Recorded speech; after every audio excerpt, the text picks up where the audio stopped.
Welcome back to Before the Whistle, bringing you this week's SEC news. We're short man this week, but first things first, Tennessee at A&M. What do you guys think? It's going to be a good game.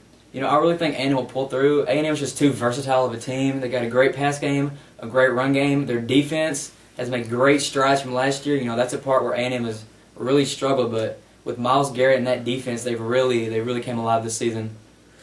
Yeah, I think Tennessee's gotten really lucky 2 games in a row. Their defense had to really step up, stop the teams in the second half, comeback wins. I just don't think it's going to happen this weekend against a good Texas A&M team. But, I mean, you do have to look at the other side. Texas A&M did play pretty bad against South Carolina last week. Yeah, but that's a very defense-oriented team. I know South Carolina's a good defense, but they still did put up a decent amount of points. And just one thing for Tennessee, if they start the game slow like they did against Georgia and Florida, they will get blown out. It's going to get bad very quick. I disagree. I don't think, on any scale, I don't care if Tennessee starts slow. I don't think this game will be a blowout, but just because their offense always awakes in the second half. I just don't think this game That's will really be where I'm going to disagree with you. Yeah, their offense comes alive in the second half, but this is A&M. If Tennessee gets shut out in the first half, it's going to be bad. A&M's going to put up big points, and A&M, their defense is not Georgia's defense or Florida's defense. Their defense is good this year. Okay, but you're talking about they got down 21-0 in the first half, then 21-3 at halftime. Yeah, well, against the #1 defense in the nation in Florida. If and A&M still were able to come back and win by 10 points. You say Florida was the #1 defense in the nation? They were ranked the #1 defense. Well, I'm telling you right now, if they get shut out the first half against A&M, A&M will put up a lot more points than Georgia and Florida. Especially I'm not disagreeing with you. I think A&M will win this game. I just don't think in any case it will. But I mean, you do have to think though. It's at Kyle Field. I'm pretty sure it is. It's in College Station. So it's gonna be tough for Tennessee, even if they do go down. For Tennessee to have a chance to win this game, they have to come out and play all 4 quarters. A&M is too good on both sides of the ball. They're too versatile for Tennessee to not play in the first half. I agree, but we also said that against Georgia. We also said they had to play 4 quarters, and they still found a way. Yeah, but A&M is a lot better team than Florida. I mean, Florida and Georgia, in my opinion. I agree. Mm-hmm. All right, so I mean, with all that aside, who do you have winning the game? I gotta go with A&M. I just think in the end, their offense is going to be too good, and I just don't think Tennessee's. Yeah, you know, I think Tennessee. I think they'll start off slow. I think A&M will win by a couple scores. Yeah, I think you could see this 2-score game. A&M's going to win it pretty easily if they come out strong. If Trevor Knight throws the ball well, it's going to be an easy win. Yeah, another game to look out for. You know, you got LSU at Florida. Yeah, no, this game, it could go either way to me. I mean, I really do think Florida's going to win this game, but I think that Appleby really has to go off. All right. Well, Florida, yeah, they've been a pretty good run defense so far this year, but LSU last week they rushed for over 400 yards. They have 3 good running backs that can put up 100-yard games. They got Leonard Fournette, Darius Guice, Darrell Williams. But whoa, something you can't forget about. The second half against Tennessee, Josh Dobbs shredded Florida's secondary. Yeah. Don't just talk about the run game. Look for Danny Etling to throw some balls downfield. Danny Etling, I haven't been impressed with Danny Etling. But you have to look at it. They played Missouri, and their defense is not that good. Missouri is a pretty good defense, but, I mean, a run defense, I don't know. I just think letting a sophomore run 300 yards on you is not that good. He didn't run 300 yards, but he ran for 163 yards. But what I'm just saying is, LSU, it's a run-based offense, and I really think they're going to just destroy Florida's defense. I think for them to destroy Florida's defense, they're going to have to come out, and Danny Etling's going to have to throw the ball. I think LSU's going to rush for 300 yards, and just alongside that, if Danny Etling, if he can throw for at least 200, I think LSU has it easy. See, that's where I disagree. Florida's defense, if their front 7 goes big, LSU might not even have 100 yards rushing. This could be a big day for Florida to actually come out and win a big game against the SEC opponent. Well, here's the thing. For Florida to go to Atlanta, they have to win this game. This is a must-win for Florida. Yeah, that's why, in my opinion, Florida's just out of the SEC race. But well, I mean, I think that's another reason why Florida's going to come in. They're going to be hot. They need this win. I think they're going to pull out with a dub. I just don't think Austin Appleby can pull through with this game. Yeah, I don't either. LSU's got a good defense. Yeah, they held Missouri and Drew Lock, the lead passer in the SEC, to 7 points. Yeah, but I still got to go Florida. I think it's going to be a good game for them, and Appleby's going to throw for a couple 100 yards, and I think it's going to be an easy win for them. Yeah, I think LSU's going to get a big win on the road. I agree. I'm going LSU. Yeah, so, I mean, another game, you got Auburn at Mississippi State. Mississippi State's been pretty shaky this year. You know, they went from last year being one of the more dominant teams in the SEC to just losing their season opener to South Alabama. Mississippi State just really needs to open a run game, you know, to really be successful in the SEC. Now, Nick Fitzgerald, their quarterback, he has shown a little bit of spark in his run game, but overall as a passer, he's just been really weak, and their offensive line is looking not good at all. A couple weeks ago at LSU, they allowed 9 sacks, 6 sacks, and 8 tackles for losses, and that's just unacceptable, especially against a defense like Auburn. Especially with Auburn playing them, I mean, you could see Auburn come out and beat them by at least 14 points. This could be a blowout. Yeah, I agree. I mean, you saw what Auburn's defense was able to do against Deshaun Watson and Clemson. I think Auburn's going to come out and dominate. Yeah, Mississippi State just does not have the talent. They don't have the offensive line to really be successful, especially not in this game.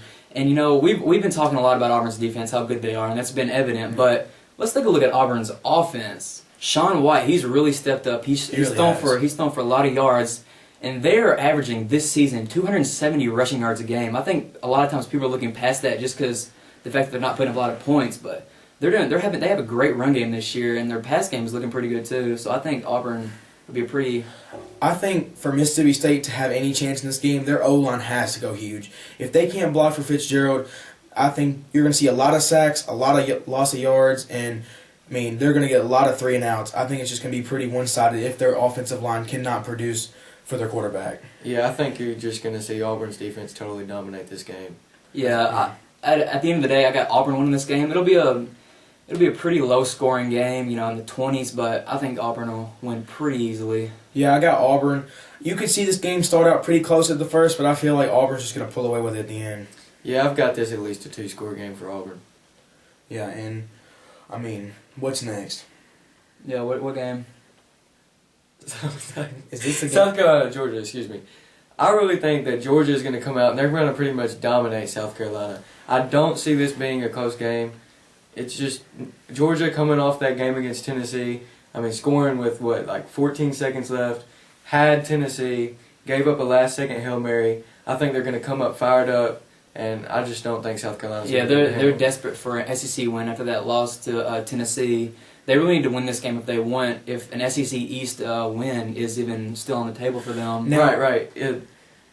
Just like Florida, they have to win this game. They have to win this game. They almost have to go flawless. Yeah, They pretty much have to win out. But I could see this going another way. If South Carolina's defense plays like they did against A&M, this could be a closer game than what people think. Because, I mean, you have to think, they held A&M to a pretty low score. 29 points. Yeah, but I mean, that's pretty low considering who they played this year. Yeah, they put up 42 against Arkansas. But yeah, South Carolina, that's a defense-oriented team. But, you know, just Sonny Michel, I still think he'll have a pretty good game. But I do too. What about Nick Chubb? Is he undecisive? He'll probably come in for a couple carries, but I still think they're going to hold him out for a little bit. I think it's going to be the Sonny Michel show. I think he'll have a great game. I think he'll rush for over 100 yards. I know that's not just insane, but I still think he'll have a pretty good game, and Georgia will pull out the W. I think it's going to be the Isaiah McKenzie show. I think they're going to find ways to get it to him. He's so quick and shifty. He can do just about anything. They put him in the backfield too. They run sweeps to him. He obviously gets a lot of passes. He makes a lot of big plays, scores a lot of touchdowns, gets a lot of yards. If Jacob Easton's smart in the pocket, they'll win this game. Yep, easily. I think Georgia's not just going to dominate this game, but they will win. I disagree. I think Georgia's going to come out and dominate. I don't see South Carolina holding them like they held A&M. I see Easton pretty much going off, getting it to everybody, and I see Sonny Michel having a good game as well. All right, yeah. So what do you have? I got Georgia. Pretty easy, but I think that for the first quarter or so, you could see a pretty close game. Yeah, all right, so SEC Game of the Week. Alabama at Arkansas. Now, we would do Tennessee at A&M, but, yeah, this game could still potentially decide the West. I know it's a long shot for Arkansas, but it's still a good game for them if they win this. But, you know, Arkansas, they've shown to be a good team this year. They beat TCU on the road. They lost to A&M, but I still think they had a good first half. They did pretty good running, you know. Yeah. Austin Allen showed to be a really tough player. He put up decent yards. He got hit a lot, but he showed great poise and stayed in the pocket and still delivered a pretty good game. Yeah, and I think you have to think about is Alabama last week they played a Kentucky team that wasn't that good. Alabama only gave up 6 points, but I mean, you have to think Arkansas is a lot better team than Kentucky. They're going to come in guns a-blazing, but I feel if Jalen Hurts plays well and their backfield, if they can even find a real running back, because Damian Harris, I'm pretty sure, got hurt during the Kentucky game, limped off with an ankle injury. Yeah. I feel like, just like other games we have this week, this is Arkansas's last chance. Yeah, they have to win this game to stay in the SEC West race. And I think that if they win this game, they can go. Because they would have the tiebreaker over Alabama. If they beat Ole Miss, you got to hope Alabama beats A&M then. Yeah, Alabama would have to beat that's your only hope. Yeah, so Alabama's got a great defensive line, and the question is, can Arkansas run the ball on them? You know, Raleigh Williams. He's second in the SEC with rushing yards with over 500. I think if he can have a good game, it'll open up the play action pass. It'll get a couple bootlegs. I think Jeremy Sprinkle, it'll open him up. Arkansas's got a great receiving core. Their pass protection, from their O-line has been a little shaky, but I'm hoping they'll improve. I think they will, and Arkansas's shown to be a pretty good team, but I think they're 4th and 25 away from winning this game, and I got to go Alabama.